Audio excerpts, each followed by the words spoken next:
Monstre sacré du rock français, champion des ventes de disques et des tournées triomphales, Johnny Hallyday, c'était d'abord un look, un son et bien sûr une gueule.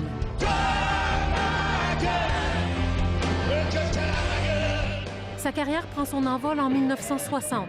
Le jeune adolescent de 17 ans, originaire d'une famille d'artistes de cirque, rêve de gloire et de rock'n'roll. Ses premiers succès misent sur son image de tombeur et s'inspire de ses idoles américaines.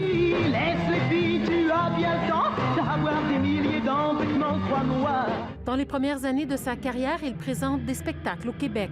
Ici, comme en France, les jeunes l'adorent. Qu'est-ce que tu as pensé du spectacle de Johnny Hallyday? Je trouve ça très bon. Même meilleur qu'à Saint-Jérôme. J'ai été moi-même à Saint-Jérôme, j'ai trouvé ça meilleur qu'à Saint-Jérôme. Les années 60 et 70 le verront trôner au sommet des palmarès en France. Pendant ces spectacles, on assiste à des émeutes, à des scènes d'hystérie. Il devient une icône, il est sacré idole des jeunes, puis roi du rock.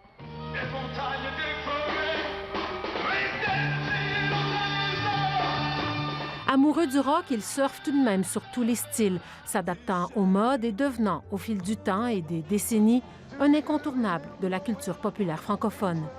Johnny Hallyday a enregistré plus de 1000 chansons, vendu 60 millions d'albums en carrière et fait une centaine de tournées. Même s'il est une mégastar dans la francophonie, son succès n'en traversera pourtant jamais les frontières. Avec ses tics, son style et ses influences américaines, il reste une exception culturelle française. Tout en consacrant sa vie à la musique, il mène en parallèle une discrète carrière d'acteur. Aussi débridé qu'il puisse être sur scène, il surprend au cinéma par un jeu retenu et tout en nuances.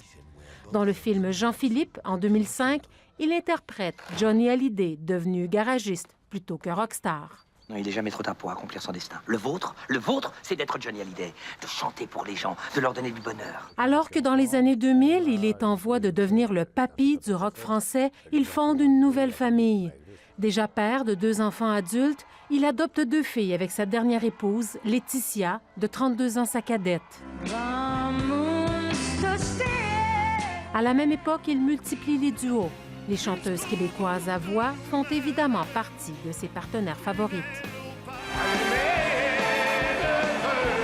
À 66 ans, en 2009, le rocker incandescent annonce qu'il ne veut pas devenir pathétique aux yeux de son public. Il entame une grande tournée d'adieu, Tour 66, et subit parallèlement plusieurs opérations pour un cancer du côlon et une hernie discale. Mais la plus grande star de l'Hexagone n'allait pas s'arrêter là.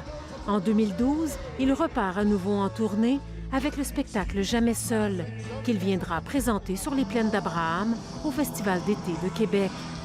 Énergique, guitare au cou et moulé de cuir noir, il sera resté jusqu'à la fin le rocker qu'il a toujours rêvé d'être. Lise Villeneuve, Radio-Canada, Montréal. De galère en galère, elle a fait toutes les guerres.